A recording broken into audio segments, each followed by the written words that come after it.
watching the 10 o'clock news.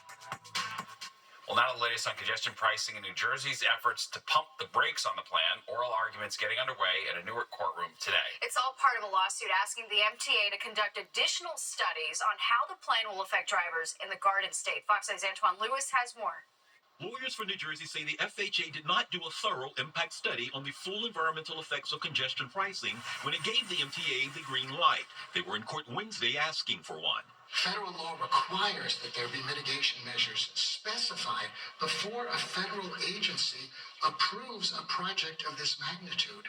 The MTA disputes that, saying it submitted a complete environmental assessment for its plan to charge drivers $15 to enter Manhattan south of 60th Street. The agency is accusing New Jersey of trying to delay the congestion pricing rollout. We believe that we win on the arguments, and when a judge looks at the law and the facts and does the kind of hard study this judge has done, we're convinced that we will win. The impact northern New Jersey communities will get from drivers trying to avoid the congestion pricing tolling is the crux of this lawsuit. A negative ruling on the thoroughness of the environmental assessment could derail the plan poised to reduce midtown traffic, improve air quality, and generate $1 billion in revenue for the MTA. The agency says some of those funds will go to the Garden State, which New Jersey says isn't exactly true. It's not zero. It's a portion of the money for mitigation that will be determined as appropriate based on what communities need, what amounts of money. When one actually reads the final decision in this case, there's not a single committed dollar to New Jersey and lots of committed dollars to New York. This is the first of 4 lawsuits in opposition to congestion pricing. This matter here in Newark is expected to take 2 days, which means we could have a decision on Thursday. Reporting from Newark, Antoine Lewis, Fox 5 News. Well, a Suffolk County woman is facing animal cruelty charges for keeping 49 animals in hoarder-like conditions. Police served a search warrant yesterday at her Long Island home, 79-year-old Linda Hart, and they found that the animals were in serious distress and extremely unsanitary conditions. The air so harmful that investigators say they had difficulty breathing. After the animals were rescued, the town deemed the home unlivable. Wow. Well, the largest U.S. egg producer has temporarily stopped production at a plant in the Texas Panhandle, and the bird flu is to blame. That virus was found in a flock there. Cal-Maine Food says this bird flu strain has killed nearly 2 million of its birds in Texas, but added there's no known risk with eggs currently in the market and no eggs have been recalled. Officials say this is the same infection found at a poultry facility in Michigan.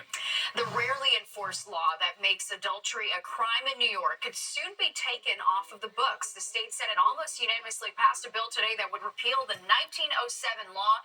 It's now up to Governor Hochul to sign it. The law was initially implemented to bring down divorce rates at a time when adultery was the only way to secure a legal split. Adultery is still a crime in several other U.S. states, mostly as a misdemeanor. However, Oklahoma, Wisconsin, and Michigan treat it as a felony offense. Well, we're less than an hour away from tonight's Powerball drawing. The jackpot worth $1.09 billion. It's the 9th largest in history. Your odds are always the same, though. 1 in 292 million. The cash payout, pretty sweet, though. More than $527 million. You bought, like, what, 10 tickets? This app makes it too easy. I will be honest about that. I got 3 tickets. Okay. Well, splurging their way into debt. A new survey revealing 1 in 3 Americans would do that. Fox 8 Stephanie Bertini shows us why so many people seem willing to sacrifice their credit score for an experience that doesn't last long. You know that term YOLO, an acronym for you only live once? Well, apply it to finances and you get a picture of how some are spending money. I'm at the point in my life where I don't mind spending that money because I'd rather have the experiences. Money expert Matt Schultz says YOLO spending is about getting the experiences and the things you want now. When you decide that you are just going to kind of go for it, spending and not necessarily worrying about, things in the long term. He says it's a trend that's been on the rise since the pandemic. We've certainly seen a lot of YOLO spending since things opened up after the pandemic. A lot of people had their perspective changed, and a lot of people are kind of making up for lost time in those couple of crummy years.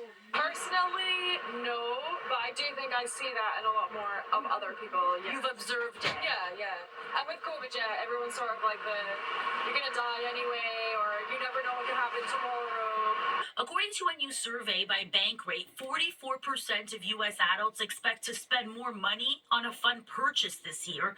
38% say they're willing to take on debt for it, with 27% willing to take on the debt for travel and 14% willing to take on debt to dine out or attend a live entertainment event. I've always been pretty chill with spending. I save, but I'm not scared to buy something nice. Whatever your spending habits and approach to money, this expert says beware of YOLO spending too often. YOLO spending can be really dangerous if it's done too often and to too big of a degree.